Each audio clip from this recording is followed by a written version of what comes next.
be a sad man if you have if you have kind of a rough lane and then you look in your triangle and there's a TA, then you look at your poverty road top and you have a bristleback and you're like, oh no, I don't know. I don't know how I play the rest of this map. Yeah, my eyes is on Moose, Lumpy, and Pike in this one. I think they need to do a lot around the mid and top lane and just let Illich chill. Oh, Pike. So what happens if Pike dies here? He's gonna be fine. He's good. I actually had a ward that he placed down there, so I think he just barely saw them running up that high ground, but narrowly dodged that. Yeah, it looks like it's Illich already moving into the bottom side of the jungle, so definitely spotted them with the obs. 30 seconds to battle. And I would love to play Medusa in this game. I think I'm almost Grandmaster on Dusa, actually. Damn. What would you buy in this one? Oh, it's definitely a very good Manta into Butterfly game. I think it's just like way too good to farm. I think it's sometimes weird when you're playing versus a Shadow Demon, but again, I think that because you have a Shadow Shaman on your team, if they use a disruption just to get illusions of you, that means that like Shackle is free. So I think you're still okay with that. You can also just life drain one of them instantly, or you have a lot of magic spells as well, just to pop it with your Timber or whatever. No, yeah, DY's Shard is actually insane. And Pike, I thought that we got you away from this. How'd you come back up here? Oh, no. He's still going down, just a little bit more damage. I think the last blast, no, the refraction just barely saving him, but they can still run him down under the tower. No. This is so rough, though. This is so similar to what we saw yesterday yeah. I mean, this can cost you lanes. He had the skill refraction as well, which is not what you want usually on TA. No, actually, like versus the Timber, I think part of the reason that you're okay doing this sometimes is that you have Meld to start out, and you can really pressure this guy who doesn't even go for like stacks of your reactive armor anymore. With that said, that means Shinkyu had to go for the Shackle, which is also not the best ability, but I will say it's not as bad as it used to be, back in the day. Right now, it's a pretty good trading tool. You heal yourself when you cast it on somebody, obviously, and it's different. The Shackle, like almost everything actually from Shaman's kit has kind of gotten a small upgrade, and still people aren't really willing to pick it. Especially with like, I feel that it has a place in this meta. We see Lion picked up a ton, and his laning prowess and his instant Hex is something that makes it, you don't have to ban out Storm, you don't have to ban out Puck because you have this Hex, and Shadow Shaman feels like his kit should start to pop up and be a bit more popular in these drafts soon. Yeah, no, for sure. I think people were looking at this hero mainly when he got the damage amp on the Hex, but like you said, there's a lot of things that have changed for him with facets and innates and just overall buffs. And if anyone knows what's up with these new heroes, it's going to be Shinkyu, right? He's invented so many things over the years with the +4 Wyvern Orchid and things like this. That's true. And honestly, like this Hex Breaks talent used to be on 20, so if we're being on 15, very attainable. And still absolutely can help out in these mid games. That's a really good point, actually. They have a Timber Shaman against a Bristle. Right? That's actually brutal if I think about it. Yeah, you don't have to build a Silvers on Deduce, and I know that a lot of people still will do that, and maybe Ame will. I think it's going to be a toss up there, but I think Hex Breaks on 15. That's probably still like a 30 minutes, probably attainment for a pause for Shaman. Oh, you can see here. They have double heal though. I mean, this Enchantress, you said it, like should have a pretty decent lane. Unfortunately, it's been still on the back foot, right? After this first trade, Pike has still just never been at full HP. Hasn't been able to step up with the meld strikes yet to try to put on a lot of pressure. Yeah, and also Timber is a hero that you really want to pressure early on. It's not going to get easier, He can just spam you over and over. And Ench, like we said, they have double physical damage up top. I mean, Ench really doesn't offer much damage at all in the early game. Then I think if JT gets away with on it, top of him, right? Yeah. Like Ench is not a hero that could just sit up here and like farm the lane whenever Pike doesn't want to be here anymore. He will also get ripped through. And it's usually what feels so good about having the Enchantress, is that you can just like kind of list around in this safe lane whenever your carry goes, and usually it takes a lot to kill you. Like people are spending a lot of resources even if you do die. Yeah, so far pretty solid start for Team Gaozu. Yeah, nothing much happening, I guess, but I think what really Beast Coast needs to bring in this game is that they need to find moves. Like we said, they need to stop them. So I'm curious to see where the first rotation is going to be for moves in this one. Dude, DY actually insane early Nether Ward because we have both El Misho and the Bristleback. Both want to spam a lot of spells out in this one, so it makes it almost untradeable for them. And this should be a really nice Medusa lane. You're able to go Treads Null. You're going to have a ton of stick charges from Illich and the Shadow Shaman or Shadow Demon. So it feels like you're never going to be low on mana, even though you don't go mana boots anymore. Yeah, for sure. And if you think about it, it's kind of similar story down at the bottom lane, right? Where the Dusa is just going to sit there at one point and BB can't really pressure him out. So even more emphasis on the fact that Moose has to get things done. As we see right now, he's pulling Think Shoe. Yeah, no, he is. That's and the blood grenade. That means he believes that this should be a kill for him. We'll see. I mean, he does have a lot of damage with the Acorn that I don't think the Acorn spell is actually up yet. He'll probably need it for the Cluster Cluck to eventually pop, and he doesn't even have the mana for it. So Jinkyu will get away. He'll be fine for now.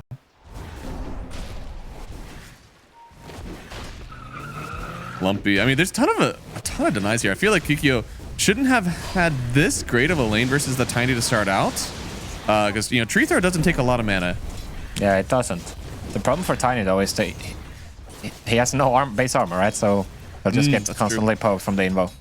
Getting the mana burns and just getting the pure right click is really the problem for Tiny. And I think this goes to question, right?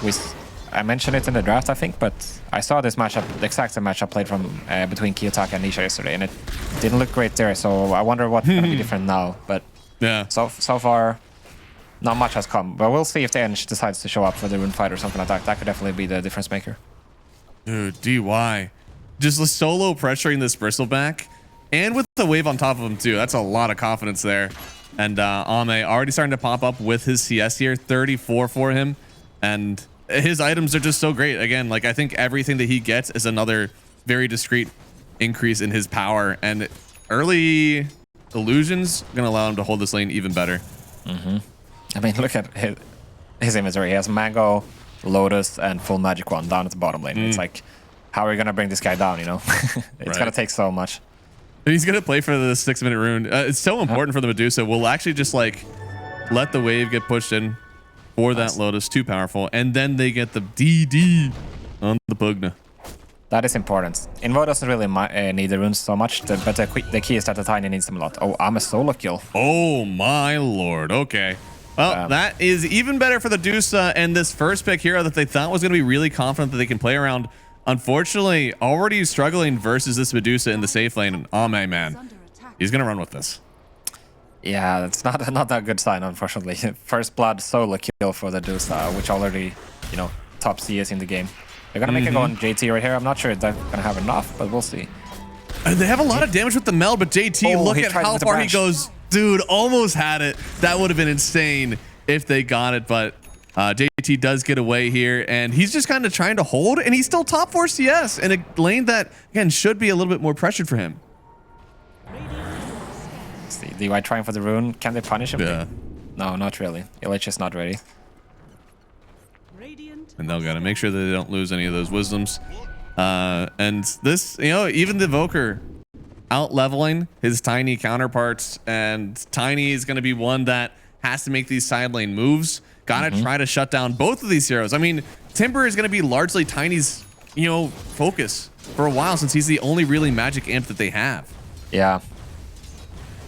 Yeah, they need to get something going soon, but as we see, Lumpy is sitting at 0 mana right now. He really needs some help from his guys on the supports to get these runes. If he doesn't get it, it's so hard to make moves, and over time it's only gonna build. It's gonna build up. It's not gonna get easier, right? We mentioned these tanking horse on the side lanes, and when you always have an invoker ready to react to your moves, then nice job moving away. This is an interesting move, trying to make sure that they go up here knowing that the Shadow Demon should be stacking. Yeah. So they go up here and make a move to see if they can get a free kill on it. That's an interesting move. Yeah, it is. Also, DY obviously blocking that camp earlier, which was, they only getting the ancient stacks, which is, it's a big deal. Yep. I think they also blocked the Tormentor ancient camp as well. So just overall taking control of this bot side of the map and really starting to pressure this tower. It feels like Dota right now, you're always pressuring the enemy safe lane. Instead, the safe lane is pressuring you. And for Beast Coast, I think you have to bring heroes here. You shouldn't let this go down. Yeah, but it's so effortless for Gaozu. It's like they're just using the blast and hitting them. They can't really go on the 2, so they're going to try to make the counter move instead onto JT, which might work out here. It could. You're in the trees versus JT. This is not the place that you want to be. He tries to get the go away, but the toss. Very nice with the damage on Crash landing, getting something, but on the other side, El Misho goes down as well. Thankfully, just the support for the enemy offlane. Does he want to try for these stacks on him? I feel like he can't do them, right? There's no way. Not without ulti on DY, right? I feel like you still need... Like, Deuce is actually pretty good at taking stacks. Your Mystic Snake always gives you a lot of mana back. And he already has a Yasha, but I just think we're missing a little bit more save. So overall, not the worst exchange in terms of towers for beastcoast here. They end up trading 1-to-1, but... Yeah. The question is that what you want in this game? I feel like you need to get ahead, and you still need to do it soon. I mean, it seems like the game is dead even right now, but... I'll actually say I think the Beast Coast is ahead in this one. Look at how rough it is right now for the Timbersaw, right? Timbersaw lost his tower. True. It's been a little bit rough. Lumpy actually does have a decent lane right now. He can definitely advance on it, and if they get the kill on DY here, El Misho, can you get the banish? Wait. No. Oh, and Q. Oh, no. Okay, the Sunstrike, no. They stopped him. Illich will actually get away here. And looks like still a few Ancients to get taken out, and it'll be Ame collecting on them. Wow, he's so jacked right now. Yasha and almost has the next component to Manta as well. 5.7k, minute 10. Yep. He has so many branches. This is the one thing, like whenever you pick up like this branch build on the Dusa to start, you never use them because other safe laners will like use tangos and eat them, but you don't buy tangos on Dusa. This is the Gorg backpack, you know? And he just walked by the secret shop as well. He could have sold them. Oh, here we go. Chinkyu in big trouble here. Oh, he's going to go for the solo? Oh, call an ambulance, but not for me. Okay, no, it's for me. That was a bit optimistic, but this is going to give them, you know, a lot of nice gold for BC just being able to kill these wards out. Super nice. Even better than getting the Ancient Camp is Shadow Shaman Snakes. And oh no, Illich going down. So JT actually coming over, and this is why the Timber looked pretty good for us, both Tiny and the Bristleback. And Tiny itself, I think, is good versus the Timber, but you need a +1, and I just don't see that nuke damage, so JT's gonna have a really nice game. Yeah, and he does a really cool thing here. You know, as you said, he's been struggling top. He got his tower broken and actually didn't have the best time ever in the top lane. He breaks his lane, TP's down bottom, connects with Ame, which is not the most conventional play. And he makes sure he has impact in this game. It's definitely not the right way to play. Speaking of impact here, DY, he's getting impacted upon, and they will have the last amount of damage. So a huge EMP, though. I think it took down a few people. Should they... I think they're going to have 2 mana boots. Yeah. Oh, no. At least one for El Misho, right? It's coming out. They're going to need at least one. And of course, the soldering for Lumpy as well is going to cover. This is a huge tower to get, though, by the way. Yeah, they're going to secure it with a toss. Really well done. Yeah, I've seen a lot more Tinies go for this Soul Ring, and it always feels good until it's like, you know, 16 minutes and you still don't have a blink. So that's going to be scary for me if Lumpy is still waiting for that. If we're, you know, another 3 minutes in. Now with this tier 1 tower going down in the middle, and this is going to mean that Lumpy's going to have the rune control. And yeah, that's just going to help his farm speed. That's going to help his capabilities to be active, even before the blink. If he gets an invase, gets a haste, things like this. And yeah, Beast Coast, they were able to cement some control in this game, finally. Desperately needed. And they need to keep getting this net worth. So even though they do have Ame getting big down here, Illich getting closer to that Aghanim Scepter is going to be big for him.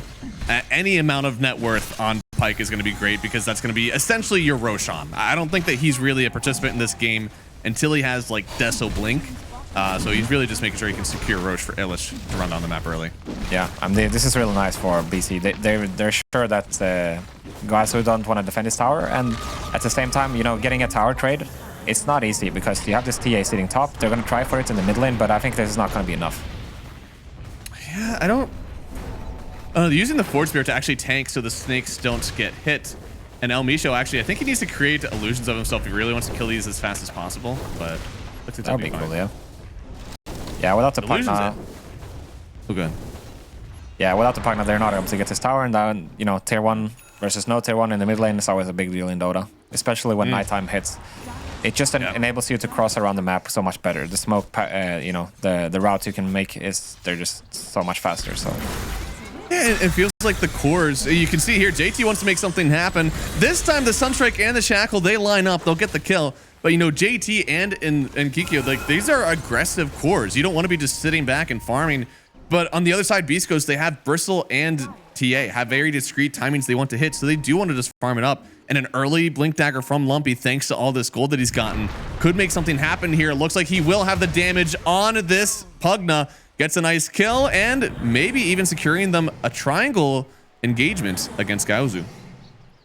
Yeah, potentially. Right now, they're just 3 of them, so I think they're going to be happy with just getting the kill. They're going to go for the rune as well on Lumpy here. But nice move. Now they're going to put the fear into Gaozu, right? With his blink reveal on Lumpy. Yep. And they're going to have to be aware of smokes coming out, you know, at any given moment right now for Team Gaozu. Sure. Honestly, Oh, Bristle? Where the hell is Bristle taking all this damage from? What's he doing? Oh, it was just Ancient Stacks, I suppose. Yeah, okay. There must have been a lot of them. I saw him go down quite quickly. But yeah, no, I do think that this should be, what, like a Conda game for the Tiny on Lumpy? He just needs to keep on amping this damage. Even though BKB is really nice, especially versus Timber, I don't know if he has that luxury. Yeah, for sure. I think the way to go is like you try to play a bursty type of style. Obviously, Illich getting poked here, which probably shouldn't be in trouble though. Yeah, hopefully not. Yeah, but going back to the items, I think for the best way for Dire to play, you know, in terms of team fights and whatnot, is you play for a really bursty style. Make sure that, you know, Illich is strong enough to frontline, you know, with the SD backing him up. And then that creates opportunities for Lumpy and Pyke to go in and burst people with their blink. You know, take out the Pugna, take out the Rasta immediately, and then reset back and forth, you know. Play around your disruption and play around your purge. Because you can't just go straight in and man fight this Dusa. It's not going to be it's not going to work, basically. No. Oh, Pyke in trouble. Sending the scouting cobalt. They saw the courier. Yeah, Kikyo. Oh, no. Huge blink from Pyke. Needs to start setting down some traps, getting the vision so he can keep the juke. No, it doesn't even need it. Kikyo, unfortunately, does just miss that. Yeah, really nice blink from Pyke, proving that the item was pretty much worth it at this time. You know, a lot of TAs they go for the desert route, but. All right, a lot of the skeletons that we were pushing with here on Moose do get taken out. Does force the Invoker back, which is pretty big. I don't think that this top push happens anymore. Looks like they were trying to gather around this very strong Medusa. He is now going for the Scotty.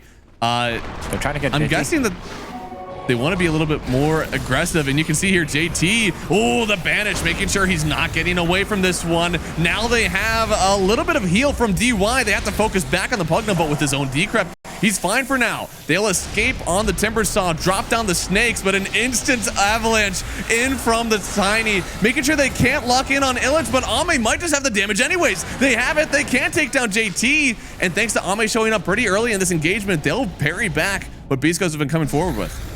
Yeah, I mean, you saw it there. JT was pretty much isolated in the initial start of the fight, and then they just, it's not like they mis-executed, you know, their combo or anything. They just don't have stirred up damage, especially with Pyke not being ready, and then Gaozu has time to react to it, and then that's it pretty much. Ame gets the freeze fight of his life, and you have to be really careful, and you have to be really correct when you're going for these attempts on this Timber.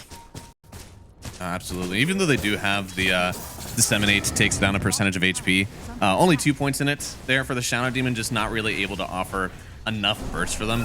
And we do have an Aghanim Scepter. I feel like I want to see a value Voodoo Mask here from Illich. But we'll see. Yeah. Instantly banished. Yeah. Shinku already picking up his blink, by the way. A pretty good timing. Already also getting close to his shard, which is... This guy is actually doing pretty good for himself, considering the fact he had a rough lane playing into this TA and Shred. Yeah. Definitely. That'll really help out his farm. So he just starts to like really pop up there. I said it was like 30 minutes for a Hex breaks. At this point, he might even get it at like 25 if he gets that shard quick and then gets to farm some lanes. Yeah, and we're looking at Moose here. He's deciding to go for the, you know, the classic right-click Ench build, which I think is definitely the right choice. We're speaking about the Timber being hard to bring down. I think Ench might be the solution to this. When he gets to level 4 impetus, gets a Dragonlance, that can definitely be the difference maker. We said very early on, right? Like, we saw the first 3 heroes they picked up, but it was like, you kind of have everything, you know? You didn't have much that you truly needed in this lineup, so Enchantress doesn't have a hole to fill in their gap. Really can go for anything that she wants. Maybe I'd like to see a pipe from her later on, but oh no, they're just going to follow her courier. Oh, this is pretty smart.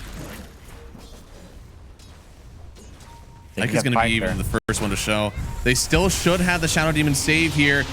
He'll actually get the blink away. Now it's a tough decision. Do you stay in or just back away? I think knowing what's going to happen to El Misho, you should just get away. Yeah, really good call. Perfect positioning as well for El Misho. They're getting Pyke away, so... Yeah, nice job from Beast Coast. They're playing the map pretty well, and they're just waiting for the timing, right? They want to get his 4 impetus on the Ench, and the Pyke's still looking at his Deso, so... Losing El Misho, definitely not a big deal. And actually forced to back away on the Timber, doing a lot of damage there on Pyke. This is without a Deso. JT, man, he's getting cracked. Yeah, he is. Just sitting at the level 2 reactor right now. Yeah. Only 2 armor plates on him. He needs some more. I'm about to finish his Scotty, actually, just here. That's going to be a big deal against all these cores. Yes. Everybody hates getting Scotty in this game. It does, but I will say, as a, you know, Medusa connoisseur myself, you're a little low on damage as the Medusa. And are you going to start to run out of damage versus this lineup, knowing that JT isn't really able to step up in a lot of these fights? That's the banish down, meaning no save, but Lumpy, save? We don't need it. We just kill. They'll get one. Now they have Ame locked up, and Illich, not the worst here to try to get the damage, can just face back towards the Dusa, but Stone Gaze down. A huge timing really makes it so that Ame can't fight. And on the other side, T's just taking a tower. God damn, so well played from Beast Coast. They have this side pressure going on both sides, and I mean, you could tell that Gaozu didn't know what was happening. Pyke was pushing bottom offensively, you know, giving them a false sense of security in the top lane for Team Radiance, and then Shinkyu just blinked straight in after the disruption hits onto Ame, and then, yeah, really well executed from Beast Coast. This is huge. You know, without having your tier 2 down bottom as well, then access to Roshan is very limited for Radiant. And Roshan is going to become a huge focal point. We have the Deso on the TA. Illich is starting to feel pretty strong. He's actually going for a BKB, which is honestly a little crazy to me, but hey, whatever it takes for you to kind of be a body in these fights, it mitigates all the damage from the Timber Saw as well. It is a fantastic BKB game. Yeah, for sure. I really like the approach. I mean, as we said, Radiant, they're gonna rely on this Rostock like exclusively to provide the lockdown. If you have the Shadow Demon behind, you're gonna get the BKB off every single time, and after that, I feel like they can't deal with you for the entire duration. So I can definitely appreciate the choice he's making. Mm-hmm. And yeah, they're gonna go for the Roche right now down bottom. Ooh, really? Wow. That's early. Maybe not too early, I guess, especially for a TA lineup, but because they already have a tier 2 tower gone in the spot lane, it really frees up that, like, we have one place to play. They're going to take this Aegis, they're going to go over to the triangle on Radiant side, and they just want to hold that lane, get those 2 towers pushed in. It feels so easy for them to make this next move on Beast Coast. For sure. They do have to reset their lanes, get some resources back up, Illich TPing back to Fountain, but the rest are going to try to make a move already. Yeah. They're already running in for this one. Lumpy, I don't love showing on that wave straight away, especially with the Blink Dagger, but I think the goal is just to push these guys out. I mean, Ame and the boys are ready now because they showed 2 cores for no specific reason, I guess. So now they know that they're sitting up top. They might make the move on Illich instead, but we'll see. Yeah. I mean, Gaozu, they want to get a surprise here, you know? They want to do the unexpected play. Yeah. There's Lumpy showing forward. Does get the blink away, dodges the projectile. Lumpy is still showing forward. I don't know if he can get bursted. Yeah, they see everything. He has a BKB on Lumpy. They're gonna get the Hex. Oh, trying to get him locked down here. Where's the save? Somebody needs to. The banish was used on the other side versus the Dusa, meaning this is actually a pretty good fight now for Gaozu. Unless they lose this Timber here. A lot of damage from Pyke already. The save with the Decrep, and Shadow Demon just wasn't able to get the ulti off, it looks like. Yeah, I mean, the fight is hard for Beast Coast at this point. They're missing their main initiator. They don't have the control that they need, so... And Ame is still stepping up. Yeah, no fair. I mean, what is going to be a problem for him? I mean, maybe the disruption, but then there's nothing to, you know, manipulate him, so... Yep. He's playing without risk here. Slowly but surely, they're starting to step up here. Oh, they get DY. And instantly takes out DY. That is huge for them, actually. Now they have the slow on Ame. Can they keep catching up to him? Nice tornado, just trying to disengage in this one, but... Oh, I don't know if you're going to get the full way away. Still has the Stone Gaze on the Dusa. Moose trying to turn around. Going to get saved there, meaning that you can shackle someone. They're going to go on the Bristleback. No save still. They have the rip through. They have the Sunstrike. It's more than enough. They'll take the first life. Now they're going to take even the Aegis. Lumpy's got to get something done here. Got to get some nuke damage. Allow your TA to take this fight and nuke someone down. Another shackle ripping through the refraction of Pyke. He can't get out of this one. A double kill for the Timber Saw. Gaozu will continue to run through this Beast Coast lineup. Aegis, it don't matter. It's still their fight. They know exactly what they want to do, and it's damn near a team wipe against Beast Coast. Yeah, goddamn. I mean, I hate to say it, but it's so reckless from Beast Coast, isn't it? They're just walking through full daytime vision, you know, giving Xinkyu every single hex shackle he wants to get, and as you saw, they can't get through Ame, so props to Gaozu as well. They're playing their formation perfectly, you know, everyone's sitting behind Ame. Sure, they lose DY initially, but in the end, it doesn't matter. Paparazzi and Xinkyu, they're able to spellcast freely, and then they can just pick and choose their targets. I don't think you can be in a position as the Enchantress where you're getting gone on first and forcing that you need to be the one saved. Yeah. I think that has to be the bristleback showing forward. You have to be banishing him when he gets shackled. Otherwise, you could see like Sunstrike, the rips through from the Timber Saw. It's just way too much damage. We're gonna see the fight here again. You see Ame, he's just covering for his team.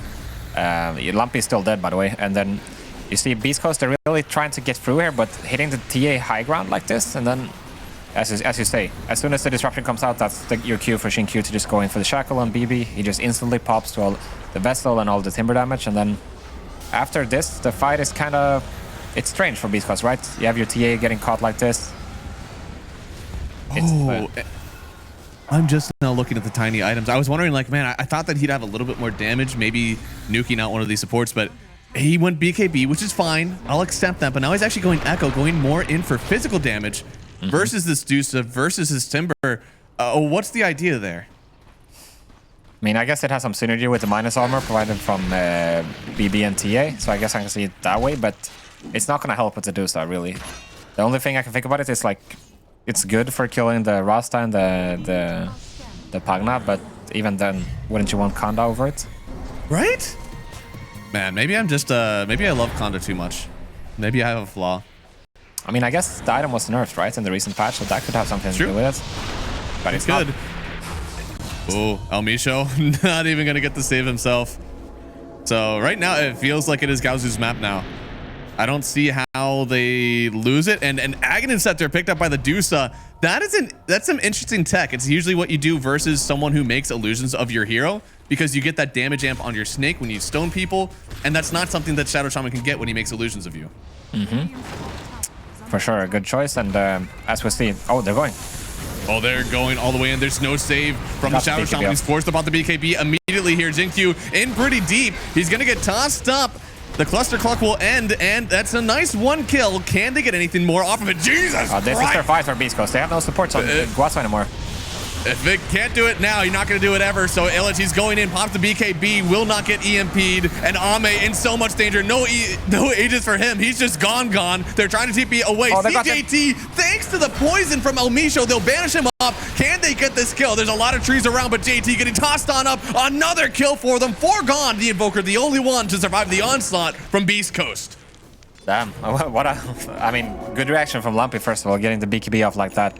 A bit of a overreach for Xinkyu, to be honest, but you see what happens when the formation survives on Beast Coast. They get to pick up the supports, and after that, it's easy to deal with Ame. When there's no, you know, life drain, there's no decrep and all these things covering for him. That's exactly how you want to fight for Beast Coast. Obviously, it's going to be hard to replicate, you know, considering the fact how the fight started. It is. I'm a little surprised that they didn't have any other lockdown, and as I'm looking at it now, to be honest, their lockdown is pretty much Shaman. Yeah. So once you're done with those stuns, it's kind of up to, I guess, well, BKBs kind of carry the rest of the fight. I mean, as we see here, Ame, he can't do it all on his own. You know, JT is trying to help him, but what can he do to this BKB? Not much, right? And without the stun control from Shaman as well, it's hard for him to, you know, go for the support or anything. And yeah, easy fights. And you highlight the fact that for Radiant, it's kind of all their control is about the Rasta, and for Dire, it's a kind of similar story. It's all about the timing. So I think that's true.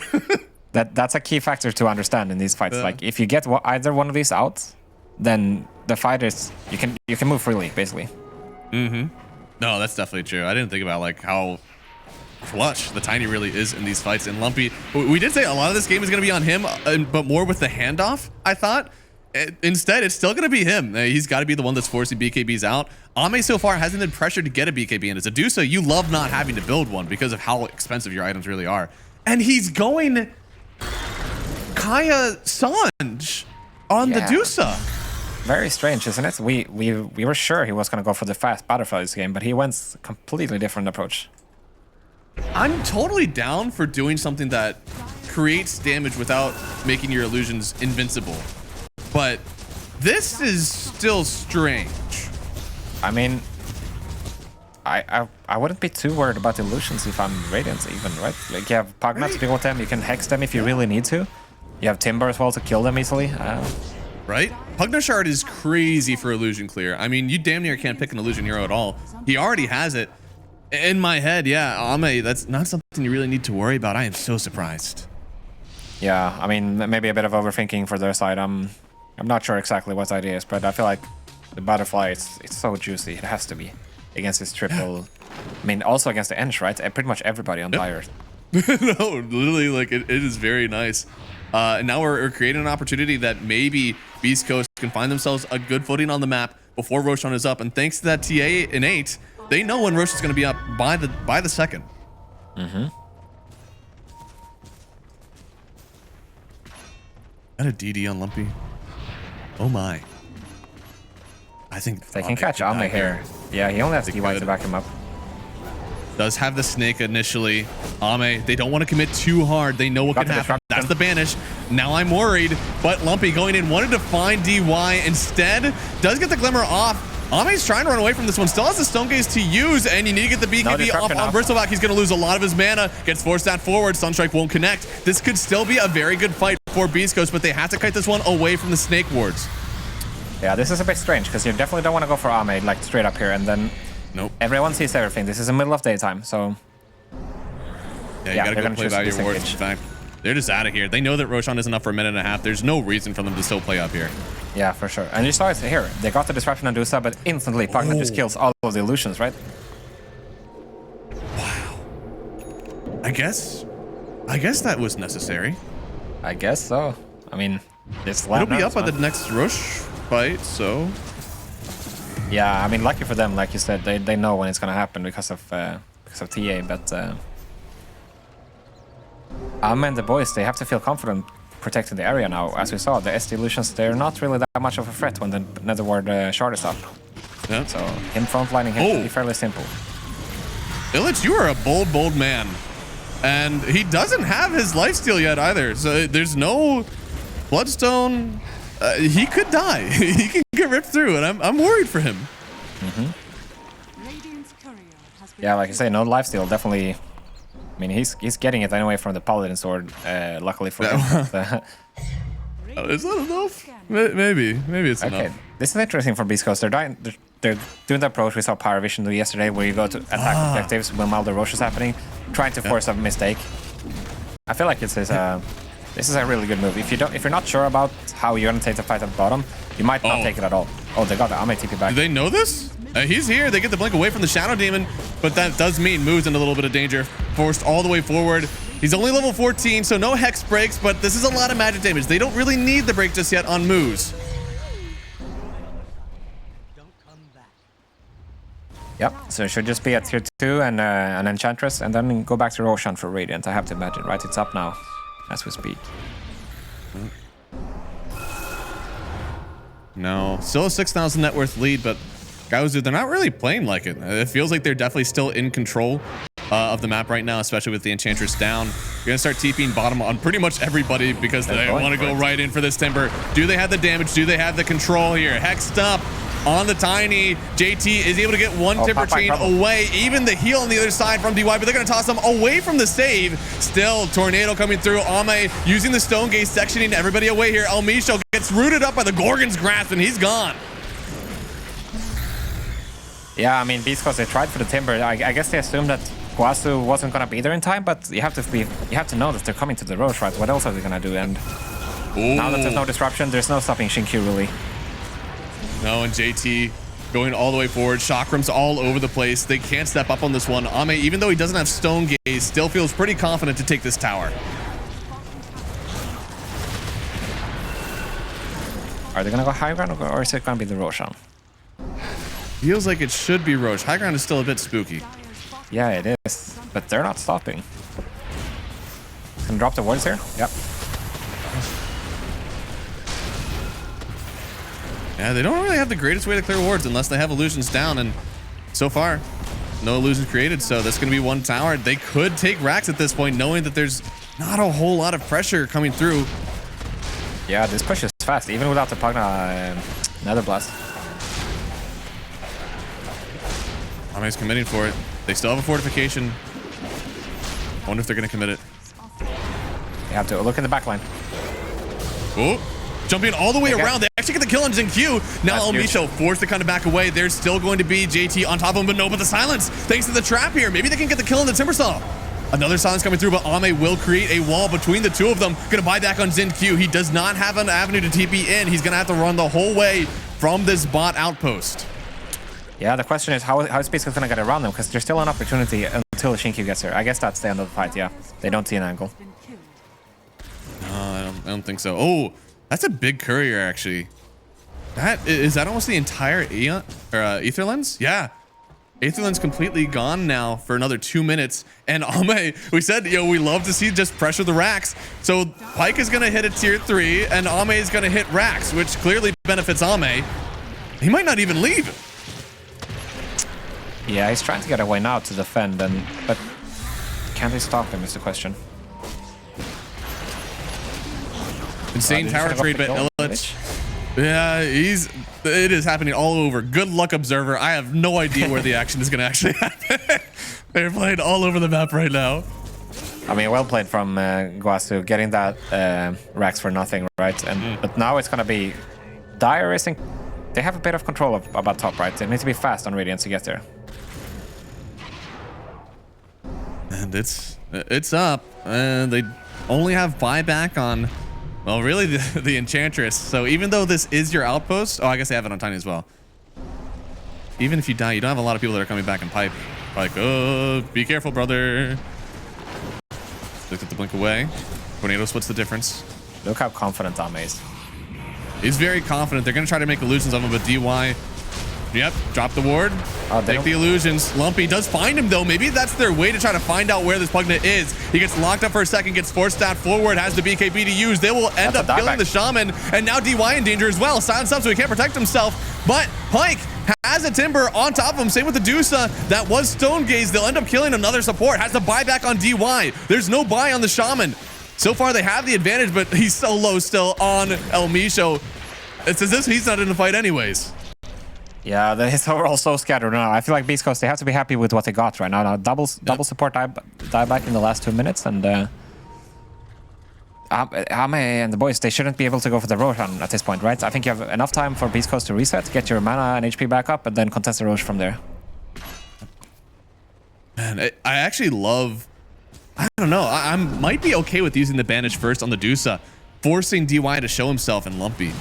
He's wrapped all the way around there, but... That was kind of the key for them, you know. That exposed Shinkyu and DY in a way, as I said. He has to go for the life drain onto the nether ward to get the wards out. That's your key to, or your cue to jump him, rather. And then Shinkyu as well. As soon as he knows there's no disruption, he's going to go for the jump as well, right? So if Pyke is patiently waiting for that, he can always get the punish. Ooh, JT, does he have the damage? There's a lot of trees there, but it looks like it's not enough. And this is Aegis now on the Timbersaw. JT feels like he's the one that's actually in a little bit of danger. Ame feels like he's invincible right now. Yeah, for sure. Now you have two invincible boys. I mean, basically this Timber, anytime they went for him, it has really backfired. Now he has an Aegis as well. I feel like he's gonna really step up his tempo in these fights. I mean, it's weird to say, right? Because beastcoast are sitting at 6k ahead in this game, but it doesn't feel like it's simple at all for them to execute these fights. No, and I feel like we are missing some crucial items. Bristle still going for mostly physical protection, still hasn't gotten much in terms of like his own second life in these engagements. So he's really banking on the heal from the Enchantress, who is getting close. What is the Enchantress building with a Hyperstone? I guess it's just gonna be... Moon Shard. Yeah, it should be, right? That's crazy. I mean, it's like your best damage item, right? Impetus scales so well with attack speed. That's true. That's true. I mean, I'll stick with it. I don't think there's anything the Enchantress truly needs to buy in this game. At this point, it's a little late for a pipe anyways. Yeah, the other alternative would be Bloodthorn, I guess. But not sure you want that. It's so expensive for an inch. Yeah, that's the one that I was thinking, like, whenever I saw the Hyperstone, it could have been that. there is no dispel on the Timber, so that could be your way of kind of getting the kill. But True. now that I say it out loud, I actually maybe I do want that. It's gonna take him so much longer, right? It's Yeah.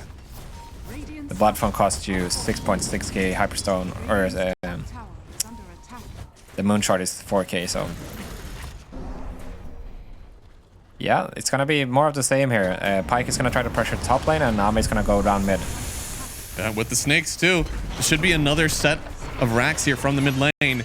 They're gonna just start forcing each other back, but who's gonna be the one to leave first? I mean, the Timber's already back here. They have the Hex on TA. Should be able to run through him. He almost gets the kill on the top. It actually does, thanks to those sacks. And now, oh, dude, they're right on top of JT. Now he has another life to work with, so he'll Timber away. Lumpy's out of here. Doesn't want any part of this any They longer. caught Ame, though. In fact, they're going to go back. They split He's the fight, and now they're going to come back with maybe the numbers advantage versus Ame. We'll see just how tanky this build is. Has illusions that he has to work through on his own, but thanks to this Scotty, Illich not really healing too much. Now they're turning around with Lumpy as well. Toss up. His team just isn't around Ame. He should go down here, and that's going to be Illich picking up the kill, and the Snakes can't finish off that Rax. Yeah, and I think if you're Beast Coast, you're looking to get more here. There's no Dusa, there's no Rasta. I think you should go. They could. They definitely could, but a nice ghost walk away from Kikyo, and they have to defend their base now without Dusa, or maybe using the Dusa buyback. Do you think they want to commit it? Yeah, I think you need to get something happen here. Like, you still lost Millirax for a range rack, and that's not a happy trade. Like, you really want to make sure that this Dusa at least maybe doesn't have to buy back, but you want to put the pressure while you can for Beast Coast. You need to create these opportunities where you're not fighting straight up 5 versus 5, and this is exactly what they're doing right now. So keep pushing your limits here. Absolutely. Keep it up. And dude, that Belt Strike. There's so much damage coming out of this TA right now. Pyke, they're going to use the fortification. Coming in on Illich. Again, not a whole lot of lifesteal from him, so they could burst. But on the other side, the burst is coming through from the Tiny. Avatos on DY. He's trying to get away with the impetus stacks. They're too much to handle. DY goes down. Illich still alive. Even if you buy back on the Medusa, you don't have anybody else to help out.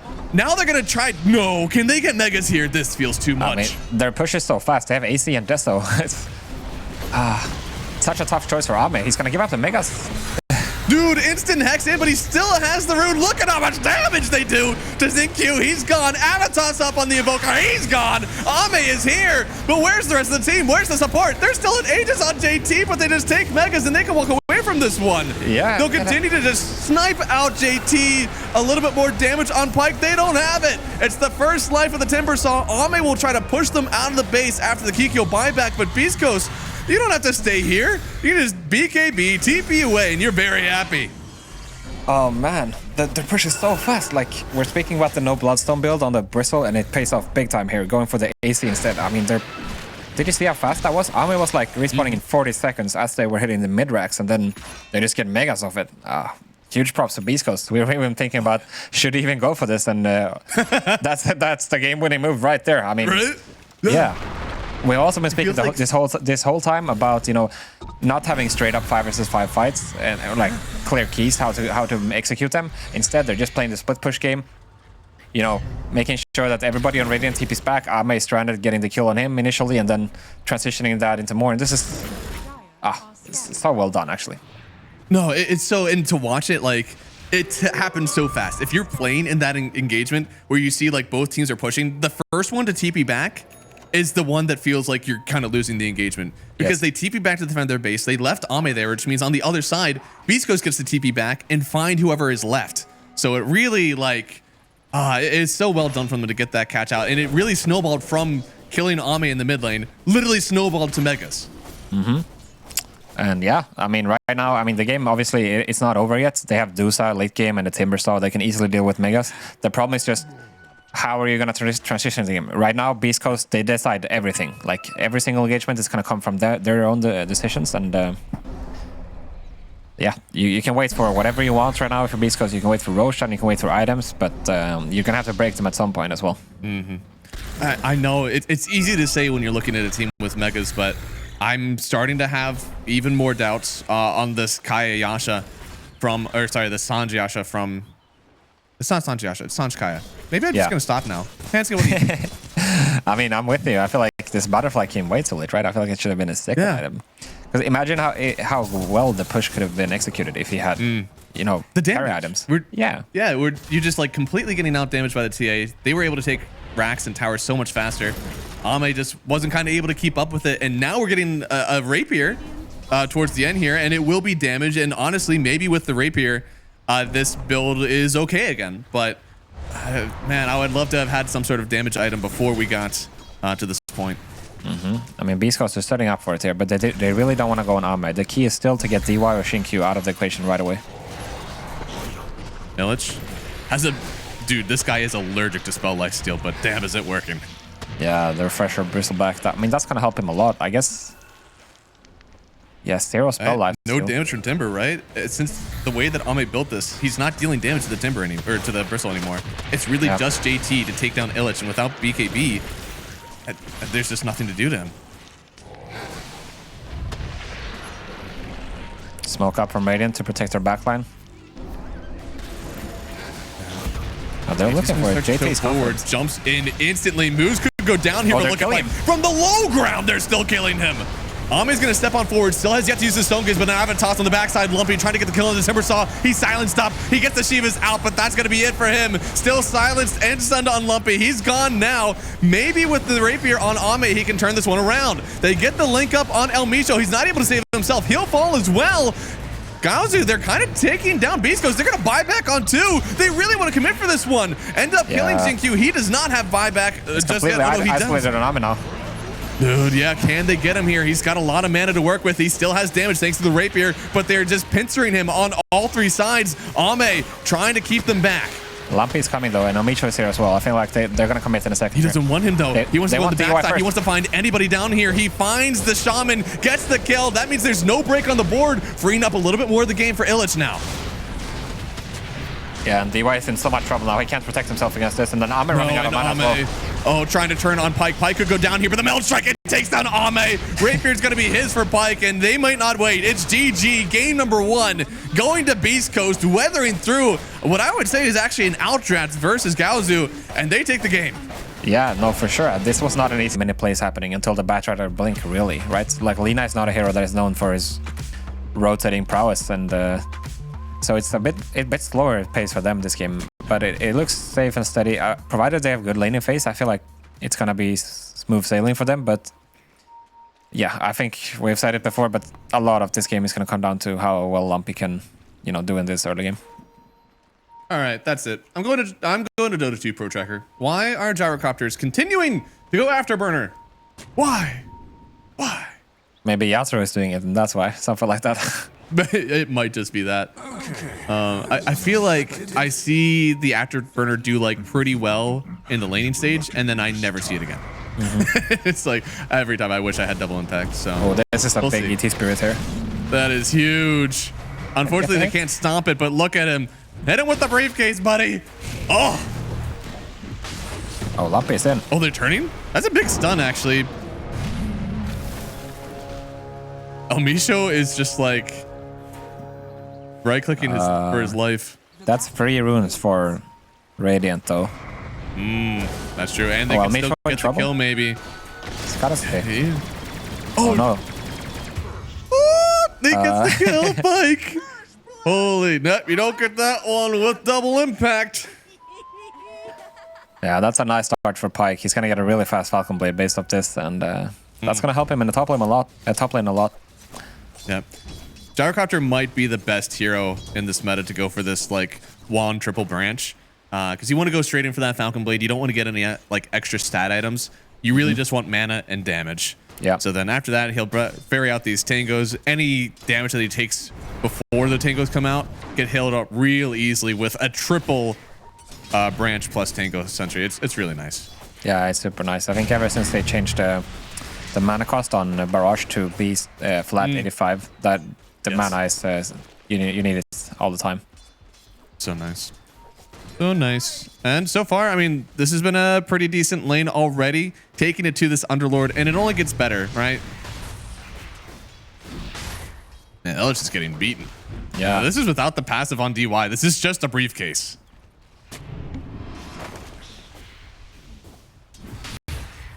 So far, so good in the bottom. Also getting the sentry kill right there, which is huge. There is a big camp open, though, for Dire side, so that could come into play later on. Yeah, that's some of the hard things whenever you're trying to like battle with sentries versus a TA and allowing her to kind of like meld to survive or taper fights. So now you're not going to be able to contest this hard camp so often because DY can't afford that many sentries. They might not be enough sentries in the game even with those changes. Yeah, it can happen. You know, it's a stock introduction to sentries. Yeah. Yeah, we'll see. Looking at... Oh, they missed the pushback into the pit again. Yeah. And now Pike. And once he gets even just the blades of attack, this gets a lot easier. One of the things that is a shortcoming versus the Underlord is how much damage he has to CS. So once you get that even just blades of attack, things get a lot easier for you as the gyrocopter again. With that said, though, Underlord, he didn't go for the Atrophy Aura, which is interesting. You know, you're totally right, yeah. They really tried for that kill with a Pit of Malice into, you know, getting the knockback back into it, but didn't work out. So potentially could cost them. So hard. Yeah, right? if you don't get the kills when you're going for the damage. Oh, they're going for it again. Oh, no. This time they could have it. They won't get the second hit on the root, and now Xingqiu is stepping up on Pike, but Pike, yeah, he's got some damage. You got to be a bit careful there. Yeah, not executing the combo perfectly there for Xingqiu and JT. I mean, just a bit too early on the knockback there, unfortunately. Oh, nice. Has vision of the hard camp. Oh, couldn't kill the creeps in time. That's one of the best things you can do as a gyrocopter, where you have the flak that pulls over the hard camp as you're killing the wave, so you get the pull and push everybody back at the same time. Yeah, and you gotta wonder, was this the right choice now? Because they're gonna lose the Lotus. They have the big camp under control, and Illich going for the bound rune here. That is not a great sign. He is all the way over for this one. Getting hit by the briefcase again. His courier could go down. No, just decides to smack him up. Oh, so much my damage. lord! And look at the CS between Doom and TA. It's pretty brutal right now. Yep. A lot of minus armor. So you're taking away the base armor plus minus armor. It's just a lot of damage for the TA in this one. And I will say the only silver lining is that Doom, that's what he's built for. He's built to have a lane where he's not necessarily favored, and he'll just eat creeps and get his gold anyways.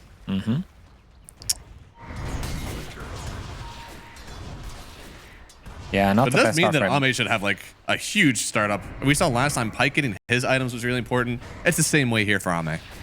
Yeah, for sure. I mean, the faster you get your 6 and TA, you're able to control the lane with just based on the fact that you have traps everywhere. You can rotate through the gate or simply just go for fast item timing such as Blink or Deso, like we saw Pike last game do. Yeah, if we're looking at mid, Lumpy is doing pretty well for himself, actually. Yeah, he's actually kind of stepping up in a way I didn't expect he could versus this Lina matchup. Yeah, that was something we were worried about, but I mean, we'll see. Right now he's super low. He can't really lane, as we say that, but considering the fact he's only 3 CS behind, or even like 2 right now, it's not bad. I think once nighttime hits, he's able to get the Sim in stride 3D jumping going. He can he's gonna be able to make some moves in this game. Yeah. I'm just honestly surprised he's been getting any Jingu stacks at all.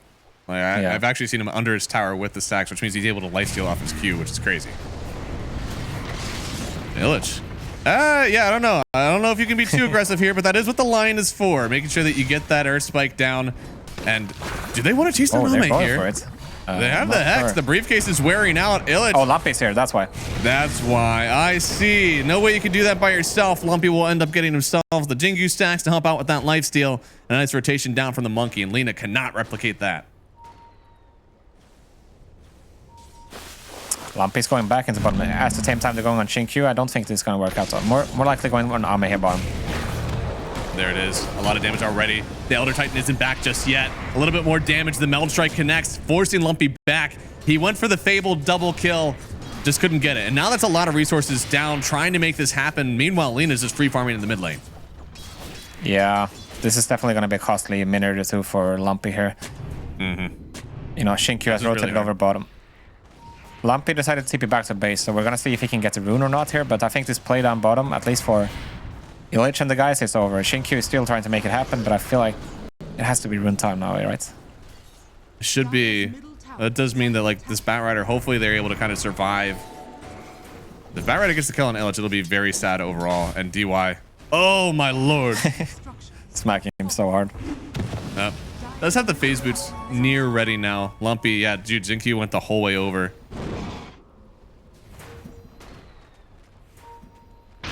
gonna rotate top, so he's really done with his mid lane, which I think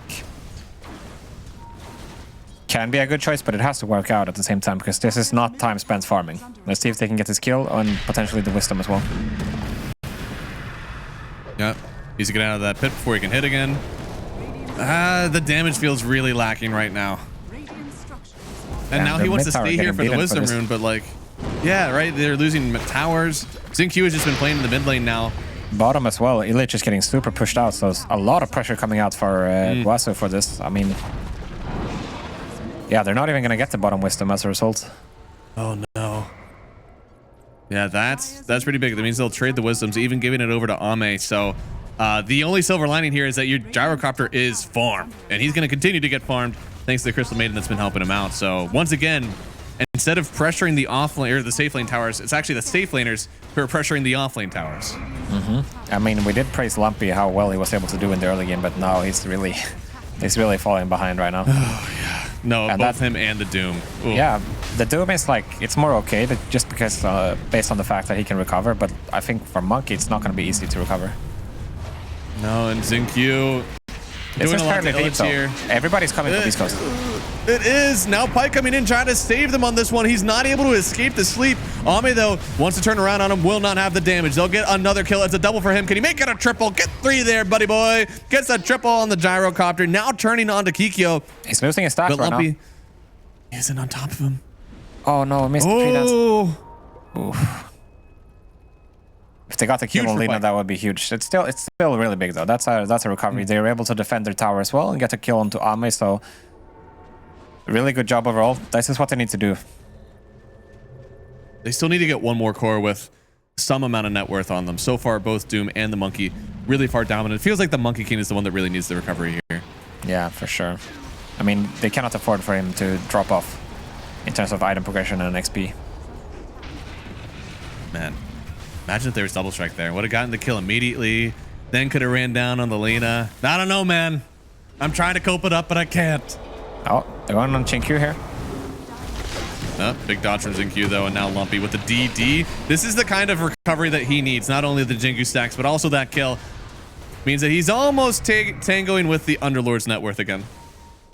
I mean, Beast Coast are doing the right thing right now. They're, as we said, Gaozu, they have a pretty static lineup. They're not ready to like brawl it up before the Batrider blink and, you know, X and Y and C items on the TA and the Lina. So just running around with this Monkey is definitely the right move. And Lumpy's not going to stop. He's going to try for JT here as well.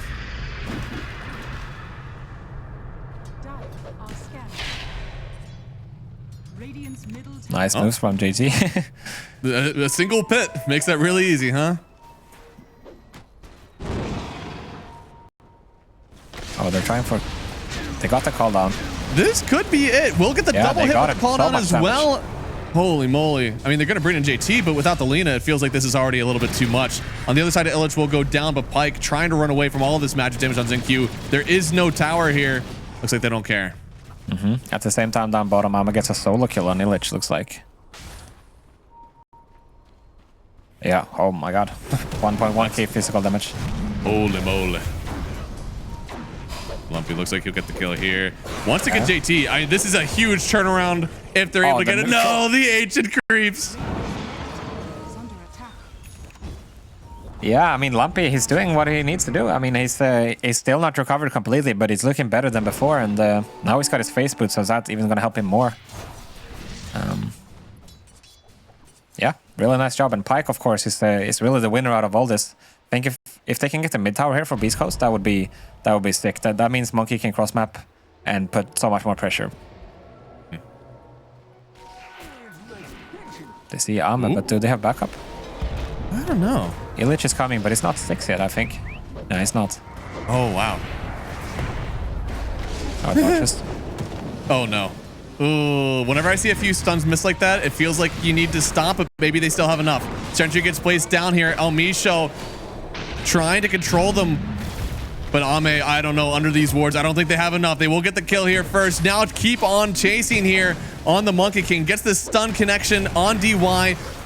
And they will interrupt his stun. So they'll get another kill here. They do escape on the Lina, but still 2 gone here for Beast Coast. Yeah, really nice job by them. They understand that Ame is taking a step too far into the triangle. They don't care that Doom has no 6. They're just gonna go anyway. Lumpy makes the move once again. Radiant's bottom tower is under attack. Oh, they want to get Papa here potentially. It's gonna be hard to land a frostbite though in daytime like this. Is under attack. That's a fast lead now. Seven stacks and travels. And Kiku gonna show first. Has the Doom though. Where are your friends? Could still kite this out maybe. And here comes the stun, but the Earth Spike connects on the Doom target, making it so that Lina, yeah, she won't get away from this one. Now we'll see if they can get even more kills, but Lumpy, now that he's gotten bounced off the trees, I don't think he can do this. Ooh. Oh, he's gonna try. And he got the Jigu stacks. They were never able to get the lasso off. He's still taking a lot of Firestorm damage, and without his Q, he's not going to heal up right away. Ame wants to take advantage of this, but Pyke is the one that's stepping forward, taking down this Underlord, continuing to close the gap thanks to this Afterburner, and now all the way on the other side, the double stun to get a lot of heal on this one from Lumpy, but he didn't connect onto Ame. Too much damage from him, and now he'll turn onto the Doom. Illich, yeah, phase boots are not enough to help you out with that one. They'll end up TPing away on the Underlord, and now Pyke, he's the one that has to kite on back because it's been so long. There's Alina back in this game. He's so fast with his Yasha build on Gyro. Oh, the pit. Oh, he does?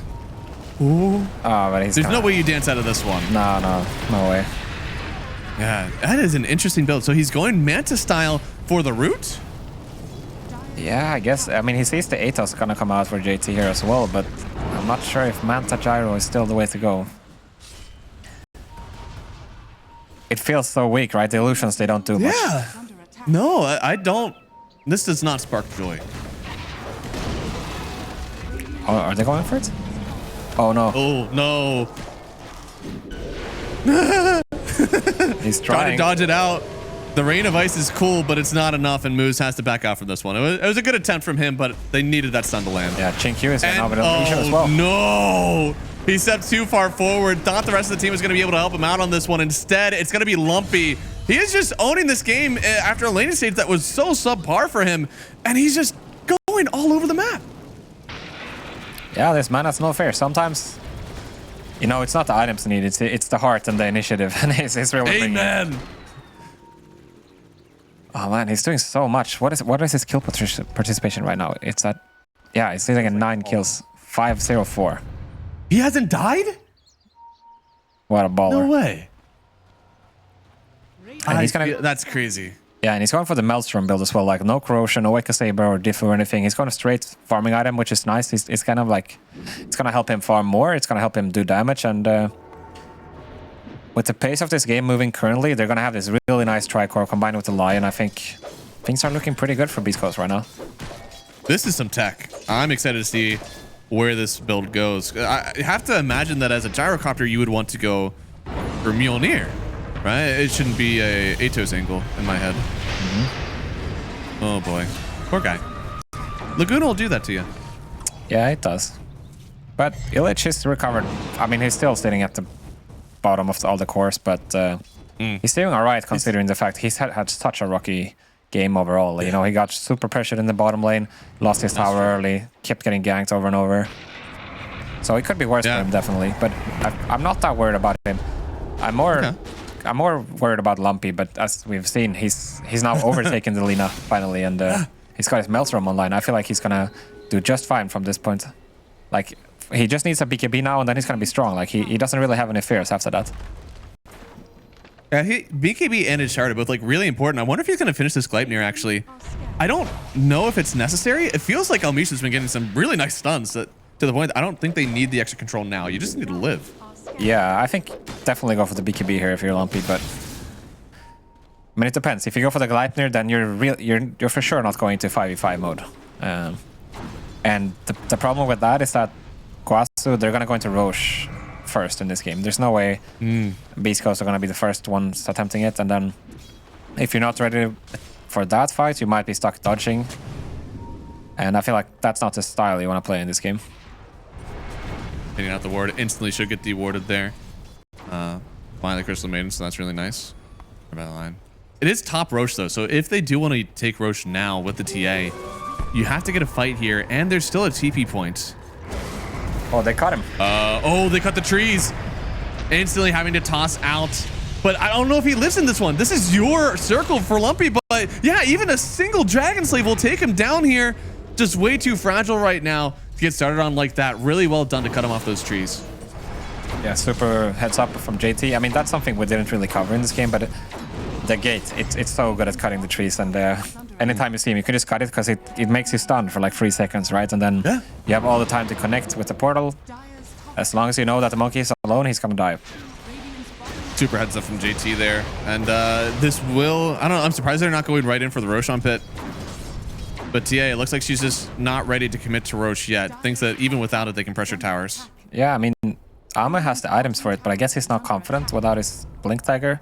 This could end up being costly, because I feel like this is the time you could really go for the Roshan for free if you wanted to. Yeah, even with people grouped up, even with the Wukong's command back at the table, I feel like that Roshan fight is super hard. Yeah, for sure.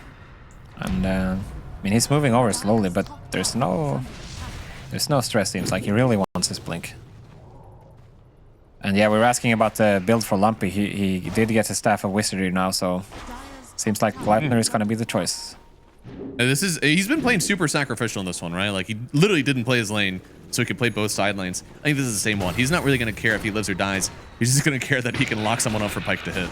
Yeah, I guess so. The problem for me, I mean, I don't see the Gleipnir as a major upgrade for him in terms of his own potential, but for Pyke, of course, getting that AoE route. Oh, Lumpy in trouble. Oh, Lasso. This is exactly what we were worried about. LSA connects, but he's actually rooted right on Lina. Doesn't actually see Lumpy to get the Laguna. Now the Doom connects at the very last second. They'll trade out Doom for the Lina. I guess at this point they're going to be pretty happy with that one, because certainly Lina should fall to this. Yeah, he should. They're going to lose Moose as well here. Yep. Overall, it'll be 3 gone, and a really nice trade there for Gaozu. They come all the way down to the bot side. They can definitely connect back to Rosh if they want to. On the other side, Beast Coast have to reconsider maybe going so aggressive under a tier 2. Yeah, for sure. I mean, this is Shinkyu showing his Blink Lasso onto Lumpy there. We're going to see Elmisho super ready, getting the Hex and the Stun on 2 different targets here. Making sure Lumpy survives, but in the end, you know, they see this Lina is juicy. Illich wants to go for it. He walks into a Stomp, gets a Doom up eventually, but it's just not a place where you can take a fight at this point in the game, right? And I mean, yeah, props to Elmisho for being ready to, you know, bail Lumpy out, but in the end, it's not a good fight. But that doesn't mean they're not gonna go for Rosh, like at least not in top side, right?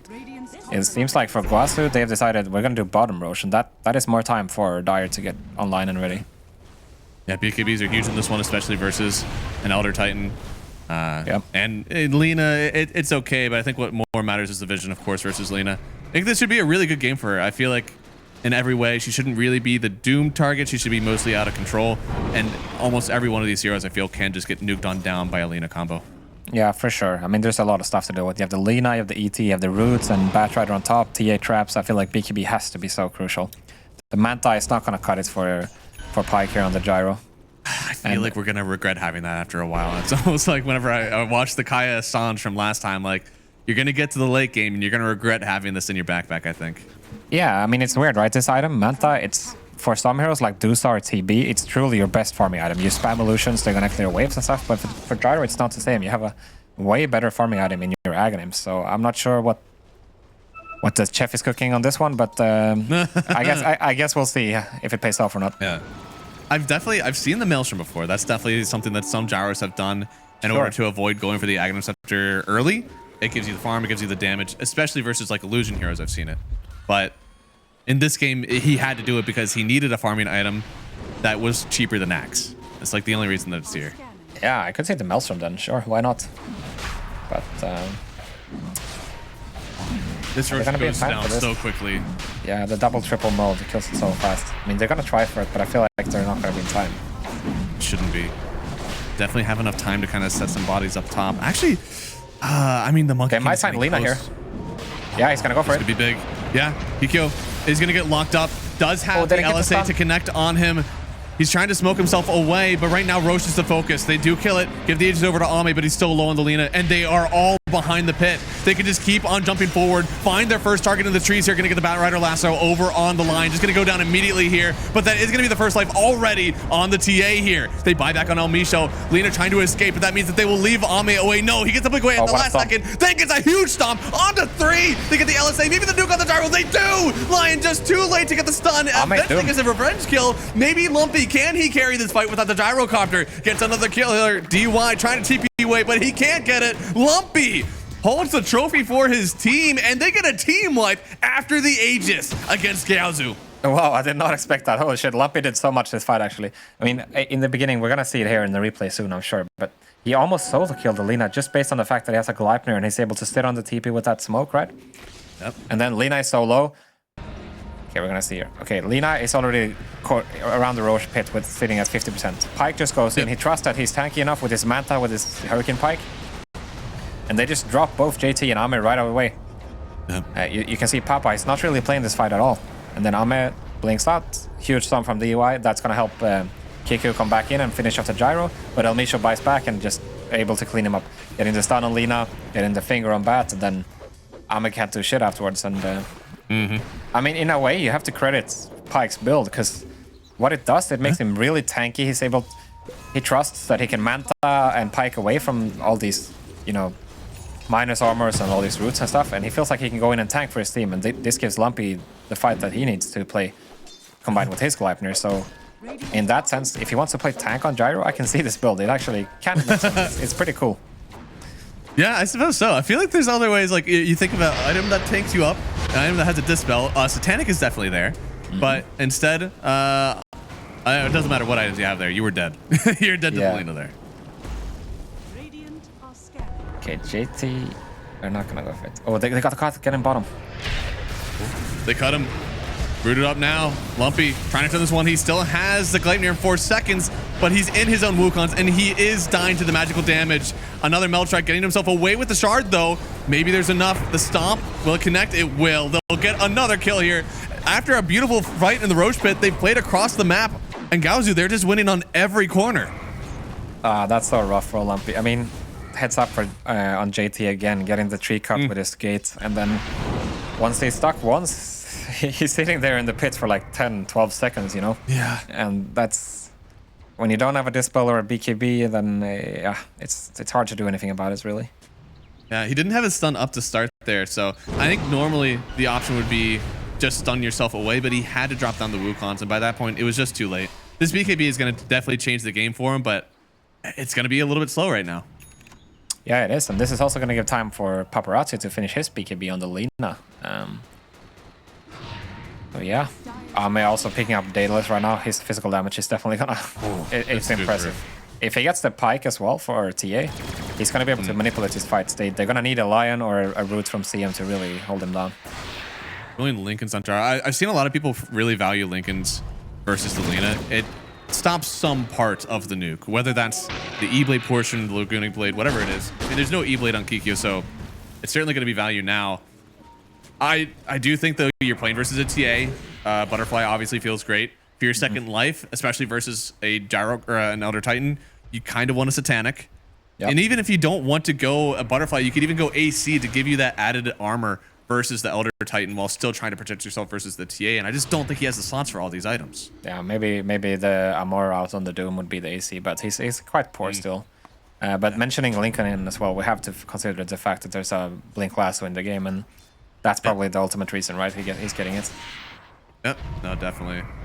Really important to have the protection versus that one. And it's only a 4,000 net worth lead, but it does feel like Gaozu, they're the ones that feel dominant on the map thanks to their catch, right? They have the Batrider drag you into Alina. You don't survive that. Definitely not. And still no 4 staffs for Dire, I think. You know, it's dealing with his multiple roots. They got a Glimmer on El Micho, and for Moose, it's just a Solar and the drums, so they're really gonna need these BKBs. The only one who can deal with them, the roots and stuff for now, it's gonna be the BKB on Illich and the Manta on Pike. Another tower down. Ame. Feels like his items, like he doesn't have a BKB yet, but he hasn't needed it. I mean, he's gotten Dune, but BKB is not going to help you with that one. Yeah.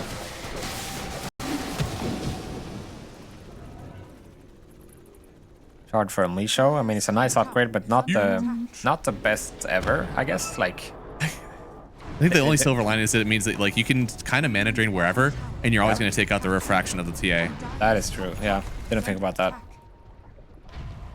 You could do the old shard plate mail, and you're pretty much protected in this game.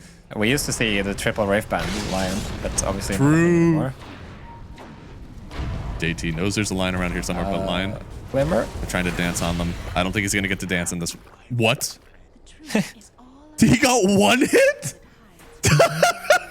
I feel like he could have lived if he just pressed his Glimmer. There was no. I was like, how did he blink again? I did honestly. Oh man. So life of support sometimes, you know. All right, please queue up the plate mail. I thought it was a joke the first time. I think he might actually need it here. He's going for the Ghost Scepter next, which will be nice, but goddamn. Oh, they're looking for Lumpy. Oh, So Lumpy. much trouble. Ooh. You need the gate cut. Where is it? Oh, It's too late. not It's even gone. contested. I mean, this guy's he's jumping fast though. No, really nice job there. I think 90% of monkeys might actually die there, but huge jump away there at the very last second.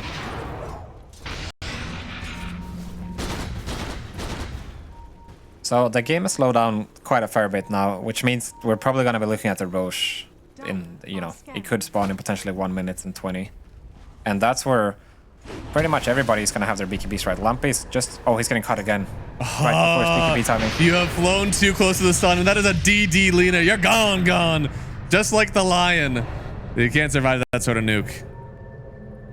It's just before the BKB as well. That's so rough for him. And those are his only 3 deaths, mind you. Every time he's gotten cut, that's been his death.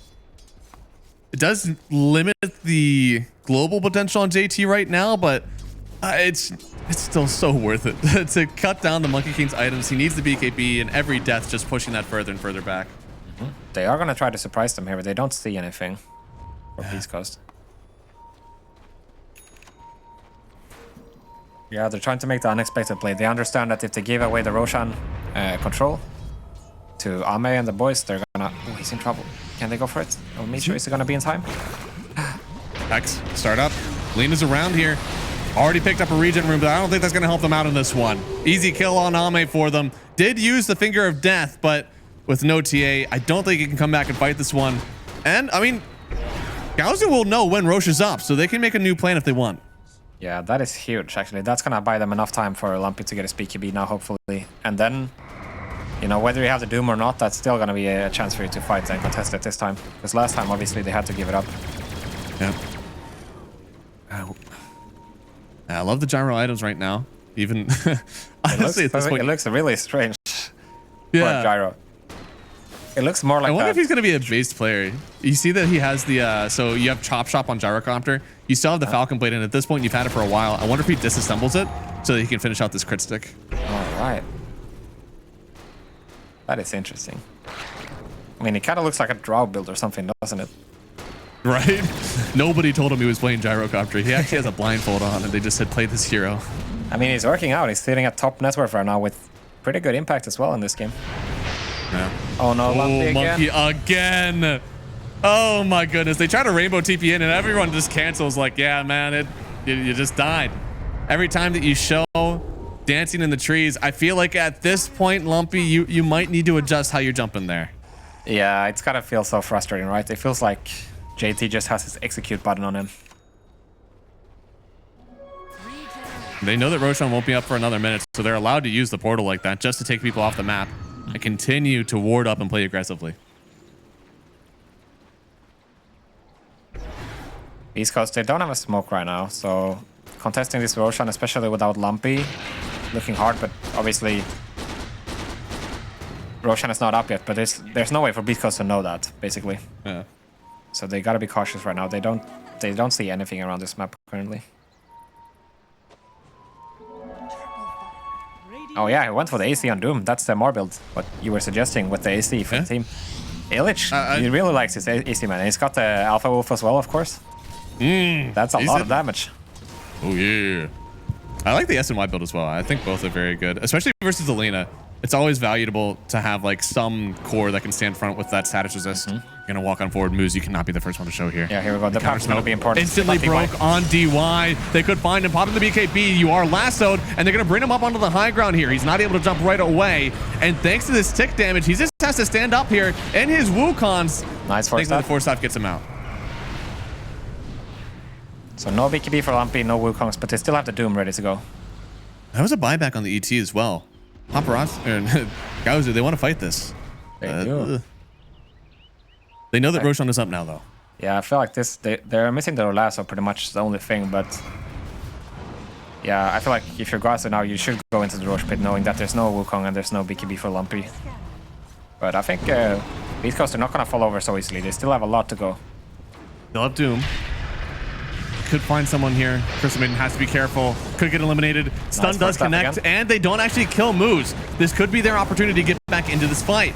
But the Spirit forcing them back once again, and the pit. There's so much area control from Gaozu.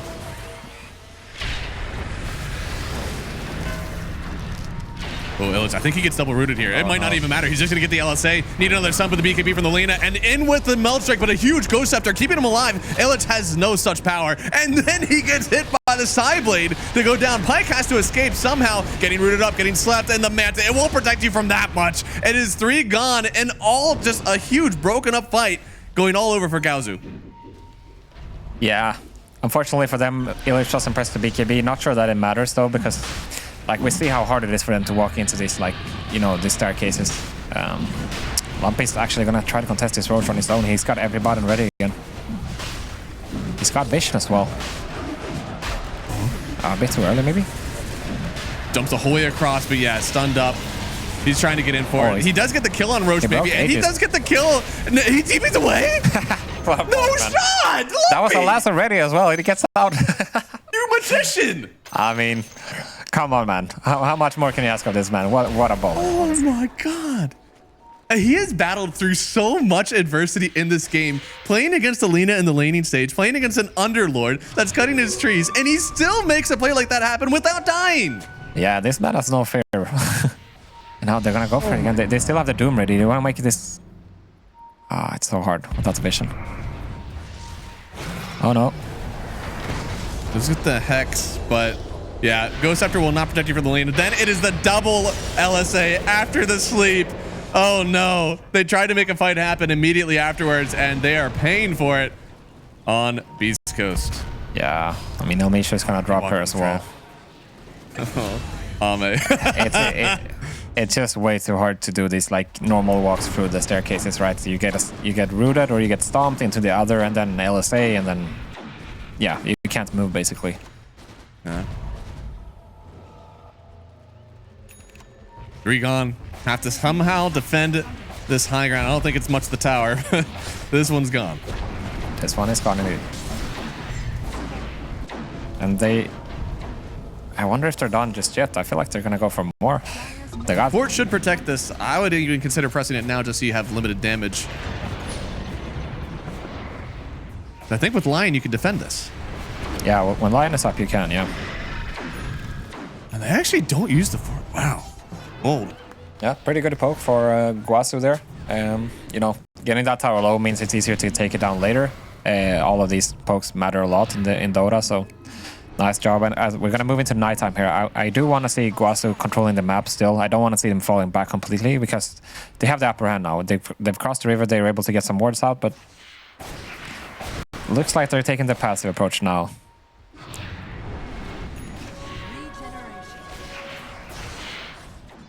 So they do have a lot of stacks of Deso for Ame. I mean, he's just eliminating people on the map. And the magic damage from Lina makes it that it's so hard to protect yourself versus this lineup if you don't have the vision. Right now, even though they don't have the Aegis Gaozu, they definitely feel like they are in charge of this map. What turns this around for Beast Coast? What puts them in charge? I think just you need to find proper angles to fight, right? You need to find ways for the Doom to get in. Oh, they try to cut him here. They're not going to get it. Nice. He kind of baited out the jump. He still has his own Primal Spring away. He'll get it. It's BKB for him. Trading out for the gate. I feel like that's still advantage for Gaozu. They also have the vision now. Wasn't able to ward it on the Crystal Maiden. So you can't fight here any longer if you're Beast Coast, it feels. Yeah, they need to get out for sure. Lumpy no BKB. Obviously, he's not worried about the gate anymore because that was spent by JT. And that's the nice thing about this Pit Lord gate as well, right? It's non-committal. If it hits, you can commit. If it doesn't hit, you don't need to go. So it just makes it even more frustrating for Lumpy to deal with.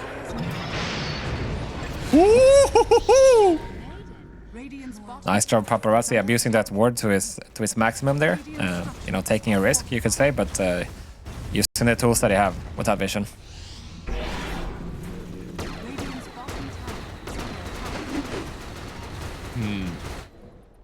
Dude, and then the silvers. Gyro, this is a wild build. What is the silver for? To break the Pit Lord maybe? Or the Lina? I guess the only build that... I feel like the only break that really matters to me in this game is versus the ET, but there's no way you're building the silvers for the ET. Yeah, maybe just from ability, I guess.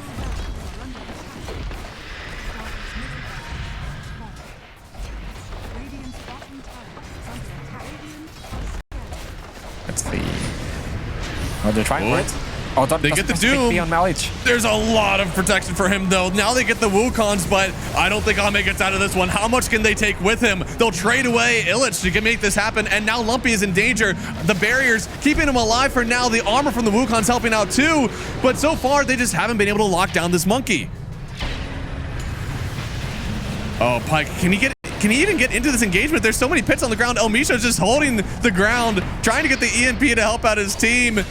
But I think he still ends up falling here. 3 gone against Beast Coast, and Lina's still willing to push this one. Yeah, he wants the Millirax, and he's gonna get it. Nice job. I mean, it looked good there for a bit for Beast Coast, right? Getting the Doom onto TA, but in the end, they're not contesting the Lina. He's just sitting behind with his ET, with his Pit Lord, controlling everything, and they can't really get on top of him after that.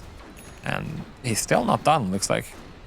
I mean, he's not worried considering the fact that there's 3 heroes dead on Beast Coast, so he's gonna keep it going. Yeah.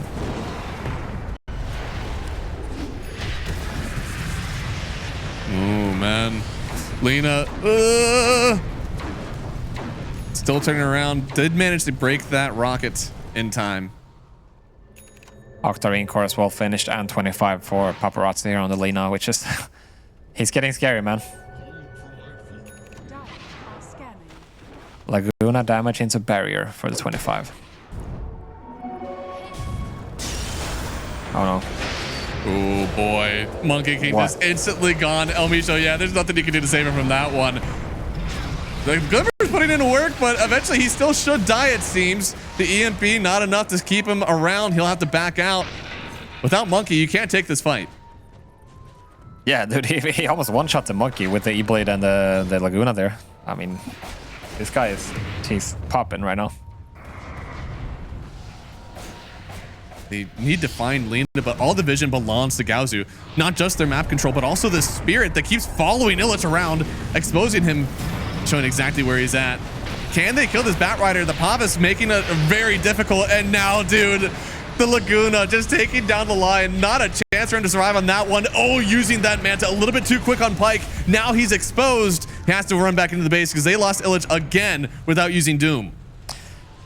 Yeah, and you gotta wonder, was that the right decision, you know, going for that fight with the Monkey being dead for 30 plus seconds? I'm not sure. I understand you're trying to play around your vision, but it's so hard playing 4 versus 5 when you're this far behind. And yeah, I mean, Roshan 1 minute potentially, but I think Doom no buyback. Obviously Radiant don't know this, but they're still gonna, they're gonna keep going here.